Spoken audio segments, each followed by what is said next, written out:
एक कल्प यही है तू प्रभु, लीन मनुज अवतार।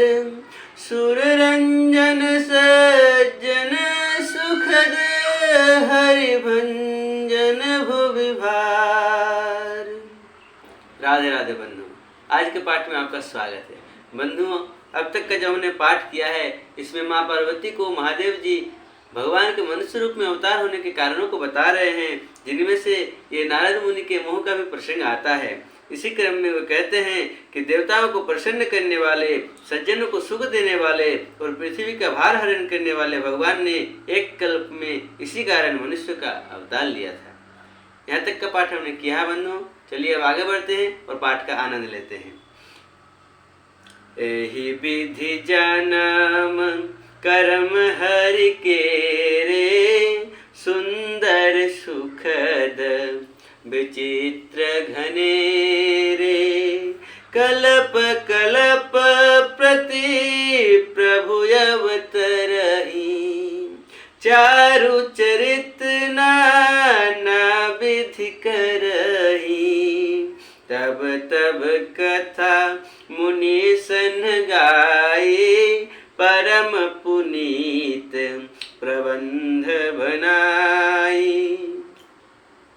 गोस्वामी जी लिखते हैं कि इस प्रकार भगवान के अनेकों सुंदर, सुखदायक और अलौकिक जन्म और कर्म हैं। प्रत्येक कल्प में जब जब भगवान अवतार लेते हैं और नाना प्रकार की सुंदर लीलाएं करते हैं, तब तब मुनीश्वरों ने परम पवित्र काव्य रचना करके उनकी कथाओं का गान किया है और विविध प्रसंग अनूप बखाने।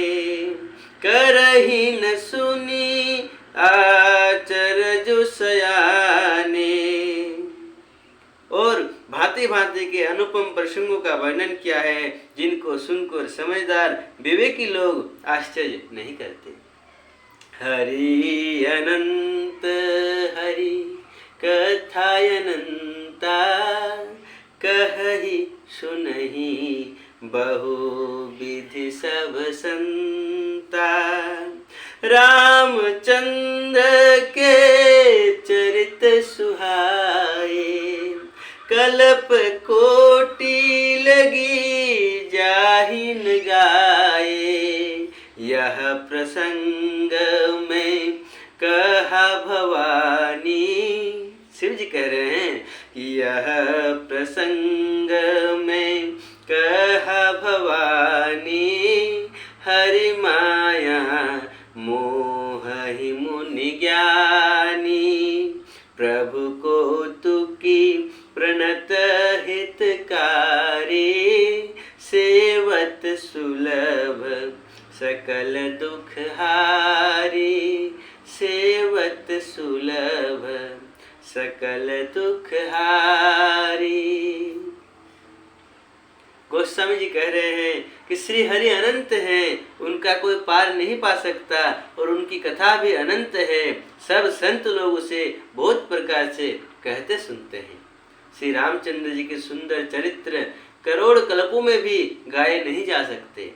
महादेव जी कहते हैं, हे पार्वती, मैंने यह बतलाने के लिए इस प्रसंग को कहा कि ज्ञानी मुनि भी भगवान की माया से मोहित हो जाते हैं। प्रभु कौतुकी अर्थात लीलामय हैं और शरणागत का हित करने वाले हैं। वे सेवा करने में बहुत सुलभ और सब दुखों को हरने वाले हैं। सुर नर मुनि को नाही, जेहिन मोह माया प्रबल। सुर नर मुनि को नाही, जेहिन मोह माया प्रबल। अस विचारी मन माही, भजिय महामायापति। अस विचारी मन माही, भजिय महामायापति। महादेव जी कहते हैं कि देवता, मनुष्य और मुनियों में ऐसा कोई नहीं है जिसे भगवान की महान बलवती माया मोहित न कर दे। मन में ऐसा विचार कर उस महामाया के स्वामी प्रेरक श्री भगवान का भजन करना चाहिए। जी हाँ बंधुओं, हमें, आपको और इस ब्रह्मांड में प्रत्येक जीव को अपने अंशी का स्मरण हमेशा करते रहना चाहिए। भगवान हमारे अंशी हैं और हम उनके अंश हैं, इसीलिए हमारा विश्राम वही होगा जहाँ से हम आए हैं। इसीलिए हमें माया के बस में ना होकर माया के जो स्वामी हैं वही हमारे भी स्वामी हैं, उनके आश्रित हो जाना चाहिए और उनका ही भजन करना चाहिए। इसी संदेश के साथ आज का पाठ हम यही विश्राम करते हैं, फिर कल मिलते हैं और आय का पाठ करते हैं। तब तक राम ही सुमिरिय गाय राम ही, संतत सुनिय राम गुण ग्राम ही। मंगल भवन अमंगल हारी, द्रवहु सुदशरथ अजिर बिहारी। पवन तनय संकट हरन, मंगल मूर्ति रूप। राम लखन सीता सहित